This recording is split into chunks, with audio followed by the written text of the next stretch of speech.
Muy buenas, locos de la tinta, y bienvenidos una vez más al canal. Yo soy Búho y hoy hablaremos sobre un debate que se lleva teniendo desde hace bastante tiempo: ¿bobinas o rotativas? ¡Vamos a por ello!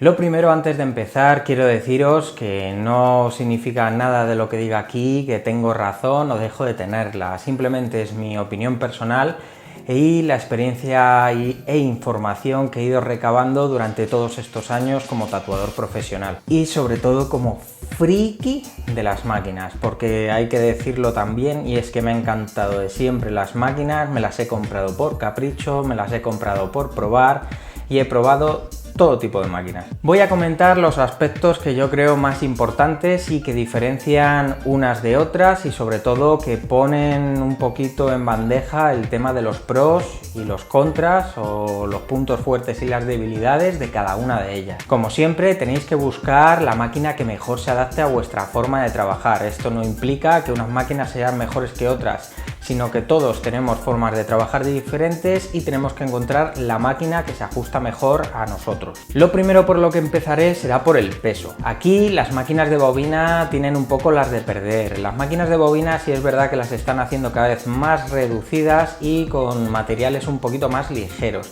pero las rotativas siguen siendo mucho más ligeras aún. Hay rotativas ya que incluso utilizando grips metálicos pesan exactamente lo mismo que un rotulador, con lo cual si eres una persona con las muñecas débiles o no tienes una mano muy resistente a las horas de sesión con algo pesado, quizá no te venga bien una máquina de bobina que tenga un peso considerable. Entonces las rotativas aquí tienen un punto muy a favor, ya que no se te cansa la mano y no sientes que la sesión se te está haciendo pesada. El segundo aspecto del que yo hablaría sería el manejo. Aquí las bobinas, normalmente por su configuración y su forma, suelen estar estructuradas de forma que caen hacia atrás de la mano. Esto provoca que el manejo se haga un poco difícil en algunos ángulos y con algunos trazados, sobre todo, como hemos dicho antes, si la máquina es algo pesada. Mientras que las rotativas, aunque también tienen configuraciones donde cae hacia atrás la máquina, muchas de ellas ya están cogiendo una forma más vertical, estilo las Pen, y poniendo una configuración más sencilla que se equilibra mejor con lo que es la mano. Y esto facilita sobre todo que en algunos trazados con ángulos difíciles pues podamos trazar de forma más segura sin tener que luchar contra ese peso y el manejo se haga mucho más sencillo. Tened en cuenta que cuando subimos o bajamos el voltaje en una máquina de bobina no solo estamos aumentando o disminuyendo la velocidad, sino que en una máquina de bobina también aumenta o disminuye la fuerza de golpeo. Con esto tenemos que tener cuidado, sobre todo los iniciados al principio, porque las máquinas de bobina son bastante peligrosas en este sentido. Si utilizamos demasiada fuerza, la agresión en la piel va a ser considerable y no va a quedar bien el pigmento, podemos crear incluso cicatriz o que la curación sea bastante más difícil. Las máquinas rotativas, sin embargo, se han hecho bastante famosas y se han extendido bastante en el mercado en este aspecto, justamente por lo contrario. Cuando subimos o bajamos el voltaje, únicamente sube o baja la velocidad de la máquina. La máquina rotativa siempre mantiene la misma fuerza de golpeo. Esto se traduce en que la agresión a la piel es la misma y suele ser bastante más leve que las de bobina, con lo cual las sesiones se hacen bastante más fáciles tanto para el tatuador como para el cliente, ya que es el que sufre la agresión en la piel. Un aspecto bastante importante de vuestras máquinas que tenéis que tener en cuenta es el mantenimiento. Las máquinas de bobina cada 6 meses, un año, deberíais de llevarlas a vuestro fabricante o vosotros mismos hacerles el check-in y repasar un poco que todos los mecanismos de la máquina estén bien.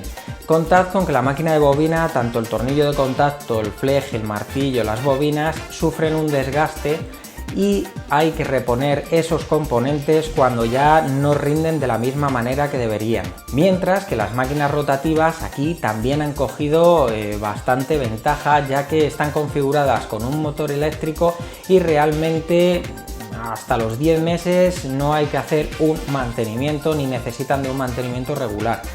el cual se reduce únicamente a engrasar un poquito para lubricar los mecanismos. Punto. No hay que sustituir ningún tipo de componente si no se ha estropeado y realmente no hay que hacerle un mantenimiento en sí. También en esto hay que añadir un pequeño punto, y es que si trabajáis en la costa cerca del mar, por la humedad, el problema del óxido está bastante presente en este tipo de lugares, con lo cual las máquinas de bobina sobre todo necesitan un mantenimiento y un engrase más regular para que el óxido no llegue a influir. También tenemos que hablar del aspecto de la energía.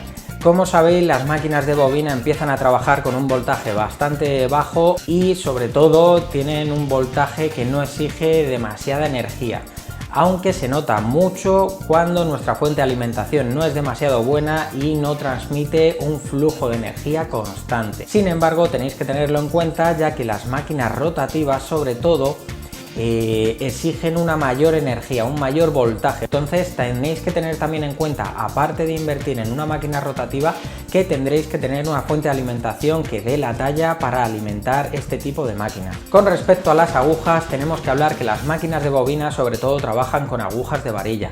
Sí es verdad que se han desarrollado métodos de varillas de golpeo y con grips telescópicos para adaptarlos a las agujas de cartucho en las máquinas de bobina. Pero viniendo del caso anterior, hay que decir también que las agujas de cartucho exigen mayor potencia energética y las máquinas de bobina normalmente no las puedes dar tanta energía como las rotativas. Las bobinas no lo aguantan bien, se desgasta mucho más, perdéis la esperanza de vida de la máquina y sobre todo en sesiones largas se recalientan muchísimo más. Mientras que las máquinas rotativas están pensadas tanto para varilla como agujas de cartucho, por eso su exigencia de voltaje también. Entonces, normalmente si vais a utilizar agujas de cartucho es más recomendable una máquina rotativa, mientras que las agujas de varilla podéis utilizarlas sin ningún tipo de diferencia, máquina de bobina o máquina rotativa. La limpieza es un punto muy importante en este tipo de cosas, y aquí en la limpieza hay que decir que las máquinas de bobina salen perdiendo.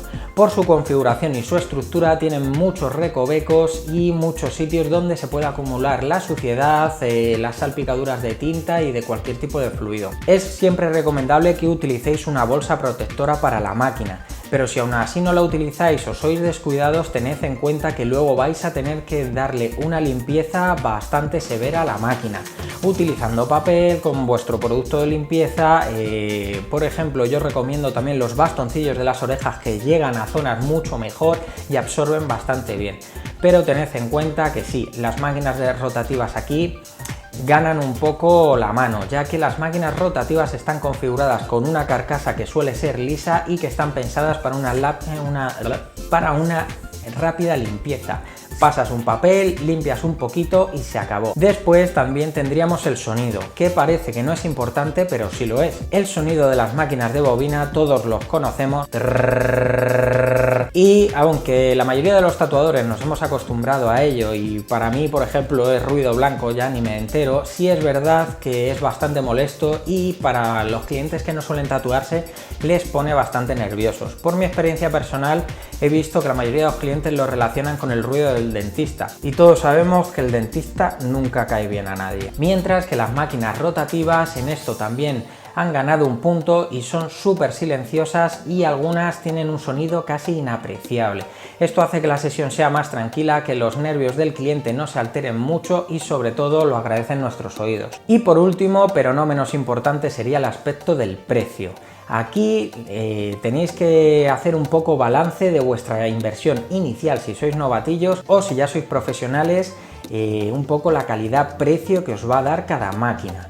Aquí podemos decir que las máquinas de bobina son más baratas normalmente que las rotativas, pero también hay que añadir que las máquinas de bobina están configuradas para un tipo de trabajo: línea, relleno y sombra, o línea, relleno, sombra, con lo cual mínimo vas a tener que comprar dos máquinas, una de línea y una que te sirva de relleno y sombra, mientras que las máquinas rotativas están configuradas y pensadas para hacer las tres cosas, con lo cual solo tendrías que invertir en una sola máquina que te valdría para todo.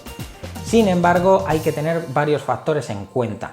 las máquinas rotativas suelen ser bastante más caras. Sí es verdad que ahora están haciendo máquinas rotativas que en cuanto a calidad-precio están más baratas y son muy buenas, pero sin embargo la máquina rotativa normalmente es de 300 euros para arriba, son bastante caritas y, como he dicho antes, necesitáis una fuente de alimentación que pueda dar la talla con este tipo de máquinas. Mientras que las máquinas de bobina, podéis tener dos máquinas de bobina por unos 300-400 euros, sale más rentable y vuestra fuente de alimentación no tiene que ser de tanta calidad o con tanto amperaje para que funcione. Entonces aquí cada uno tiene que hacer un poco balance de cuál es su inversión inicial, qué se puede permitir y sobre todo qué le funciona más a su hora, a la hora de trabajar. Como siempre os digo, si no os lo permite el bolsillo, los dineritos, igualmente acudid a vuestro distribuidor y que os permita utilizar la máquina, probarla ahí mismo si hace falta, para que veáis el peso, el voltaje y comprobar si se adapta a vuestra forma de trabajar y que tengáis la comodidad de utilizarla. Espero que os haya gustado el vídeo, que os haya servido de mucho. Ya sabéis, como siempre, compartirlo por las redes sociales, que me ayudáis mucho. Dadle al like si os ha molado, suscribiros si os apetece y nos vemos la próxima semana. ¡Hasta luego!